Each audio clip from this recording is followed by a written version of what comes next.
নমস্কার বন্ধুরা, সবাই কেমন আছেন? ভালো আছেন তো? আজকে আমি আবার একটা নতুন রেসিপি নিয়ে চলে এসেছি। আজকে খসলা মাছ আর পুঁটি মাছের টক করে দেখাবো। মাছগুলো একটু কেমন কেমন হয়ে গেছিলো জানো, সেই জন্যে ভাবলাম টক করেই খেলে ভালো হবে। ওটা অন্য কিছু করলে ভালো লাগবে না, সেই জন্যই টক করলাম। আমি পাকা তেঁতুলের টক করেছি, তোমরা যদি মনে করো কাঁচা তেঁতুলের টক করবো তাও করতে পারো, কিন্তু এখন তো কাঁচা তেঁতুলের সিজন নয়, সেই জন্যে পাকা তেঁতুলই হয়তো করতে হবে তোমাদেরকেও। অন্য সময় যদি করো বা একবার কাঁচা তেঁতুলে করেও দেখতে পারো, খেতে ভালোই হয়।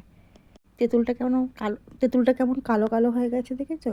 কারণ ওটা পুরনো তেঁতুল জানো, সেই জন্যে। এই তেঁতুলটার বয়স হয়ে গেছে প্রায় 1-1.5 বছর। যাই হোক, মাছগুলোকে তেল দিয়ে ভেজে নিচ্ছি।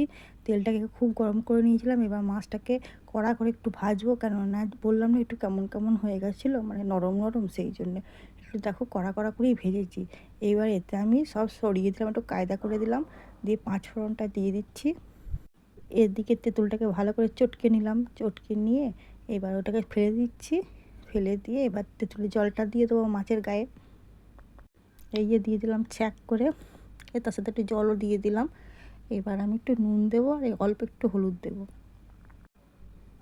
তারপরে বেশিক্ষণ লাগবে না যেন এই টকটা করতে। একটুখানি নুন দিলাম, দেখো একটুখানি হলুদ দিলাম।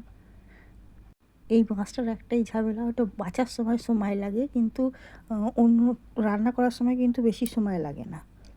এইবার চিনিটা একটু বেশি করেই দিলাম, কারণ আমি তো বরাবরই বলে এসেছি যে টক কম খাই, একটু মিষ্টি মিষ্টি খেতে পছন্দ করি, সেই জন্য তোমরা যদি চাও টক টক খেতে তাহলে একটু কম চিনি দিও। এবার ভালো করে নাড়িয়ে নেব। এবার জলটা একটু শুকিয়ে গেলে নামিয়ে নেব, তাহলেই আমার রেডি হয়ে যাবে টক।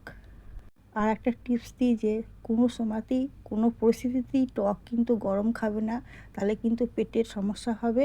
সব সময় টক ঠান্ডা করে খেতে হয়, এটাই নিয়ম। আর যদি এই যে টকবক টক করে ফুটছে দেখুন, এবার হয়ে গেছে। আমি এবার নামিয়ে নেব এটাকে, তারপর ঠান্ডা করে খাবো।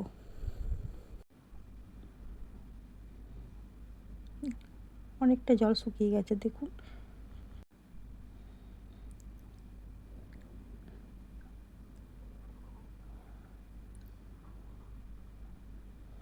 আমার টকটা রেডি হয়ে গেল। এবার ঠান্ডা করতে দিয়েছি, তারপরে ভাত দিয়ে খাবো, দারুণ লাগবে খেতে। আপনারাও যদি পারেন একবার করে খাবেন। আর আমার ভিডিওগুলো যদি ভালো লাগে তাহলে একটা সাবস্ক্রাইব করে দেবেন, আর আমাকে অনেক অনেক ভালোবাসা দেবেন, পাশে থাকবেন, শেয়ার করবেন, লাইক করবেন, কমেন্ট করবেন।